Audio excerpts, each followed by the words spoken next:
नमस्कार दोस्तों, स्वागत है आप सभी का हमारे अपने ओजस गोट फार्म मध्य प्रदेश में। आज के वीडियो में हम आपको जानकारी देंगे खल के बारे में। जैसा कि आप जानते हैं, खल को केक भी कहा जाता है।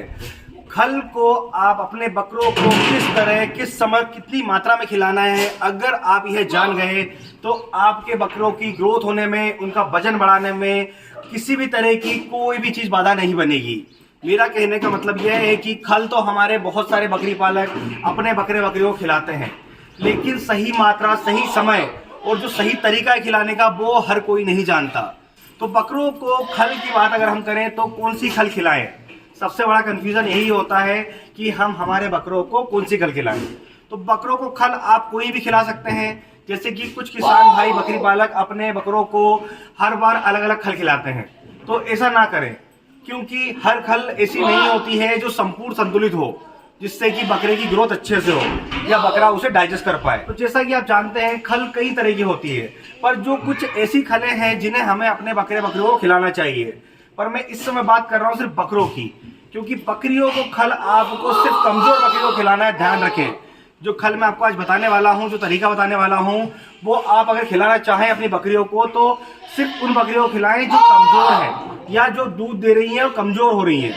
कभी भी तंदुरुस्त बकरी को खल ना खिलाएं, क्योंकि जो हेल्दी बकरी अगर आप उसे खल खिलाएंगे तो उसके अंदर चर्बी, फैट जम जाएगा, उसके अंदर फैट की मात्रा बहुत ज्यादा बढ़ जाएगी, जिससे बकरी आपकी गाभिन नहीं होगी, बार बार रिपीट होगी, हर 15 से 20 दिन में हीट पर आती रहेगी। तो ध्यान रहे इस बात का। तो बकरों को आप कौन सी खल खिला सकते हैं, जैसे कि कुछ मेन खल हैं जिनमें सोयाबीन की खल आती है, उसके बाद हम बात करें तो सरसों खल, और जो तीसरी खल है वो है बिनोला खल। बिनोला खल हर क्षेत्र में पाई जाती है और बिनोला खल बहुत आसानी से मिल जाती है, तो बिनोला खल आप खिला सकते हैं। और जो चौथी खल है वो है मूंगफली खल, जिसे ग्राउंडनट की खल कहा जाता है। तो ये 4 तरह की ऐसी खल है जो कि हम हमारे बकरों को खिला सकते हैं। पर जैसा कि मैंने आपको बताया कि कुछ बकरी पालक खल बदल बदल कर खिलाते हैं, तो ऐसा ना करें। आपको आज मैं बहुत शानदार तरीका बताने वाला हूं, जिससे आपको कभी खल बदलने की जरूरत नहीं पड़ेगी और आपको ये भी नहीं सोचना पड़ेगा कि मूंगफली के खल में ज्यादा न्यूट्रिशन पाए जाते हैं, बिनोला में कम पाए जाते हैं। तो आप जब खल का सिलेक्शन करें अपने बकरों के लिए, जब आप प्लान करें कि आपको बकरों का वेट बढ़ाना है, उसकी ग्रोथ करवानी है, तो आप उनके लिए ये जो खल बताई मैंने 4 तरह की, आप चारों तरह की खल लें। आप एक खल कोई भी ना लें, आप इन चारों तरह की खल को ले सकते हैं, क्योंकि इन खल में जो 4 तरह की खल आपको बताई, ज्यादा प्राइस का डिफरेंस नहीं होता है। अगर बिनोला खल की बात करूं तो 30 से 35 रुपए किलो में मिल जाता है। बाकी क्षेत्र वाइज, सिटी वाइज रेट अलग अलग होता है। और बाकी सरसों की खल है वो 35 से 40 रुपए किलो होती है। एक मूंगफली की ऐसी खल है जो सबसे ज्यादा महंगी होती है। तो जब भी आप खल लेने जाएं, जैसे कि मैंने आपको पहले भी कई वीडियोस में बताया कि आपको खल का जो परसेंटेज है वो 15 से 20% रखना है अपने दाना मिश्रण में।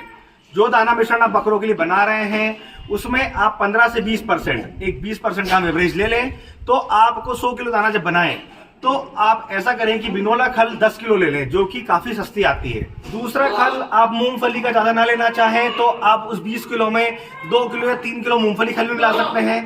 उसके बाद आप उसके अंदर सरसों की खल मिला सकते हैं। अगर सरसों की खल बात करूं तो आप इंडिविजुअल, कुछ लोग सिंगल सरसों की खल भी खिलाते हैं, पर सिंगल सरसों की खल हर बकरा नहीं खाता है।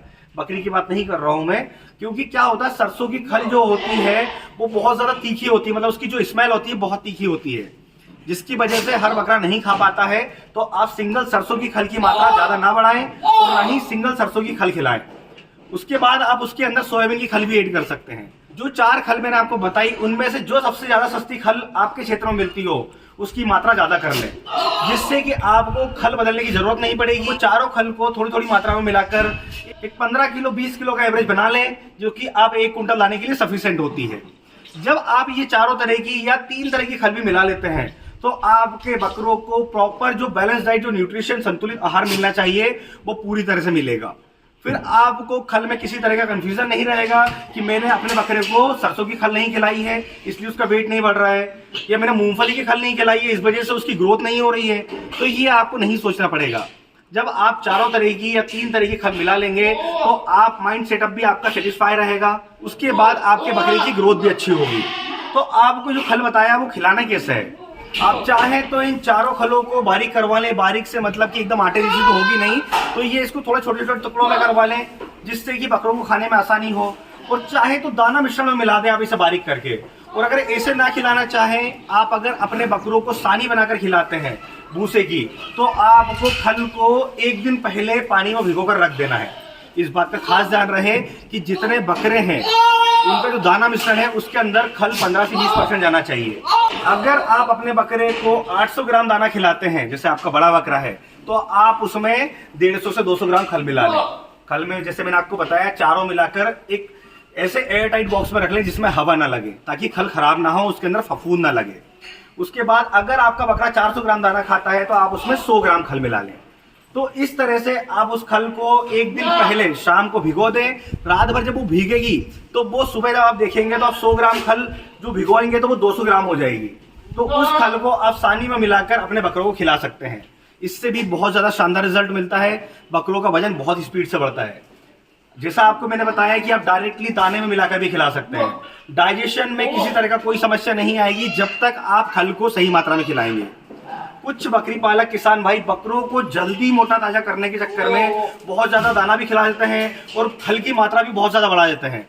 इससे उनका डाइजेशन भी गड़बड़ हो जाता है और उनको लूज मोशन, आफरा समस्या भी हो जाती है। तो ऐसा ना करें, आपको खल की मात्रा 15 से 20% ही रखनी है।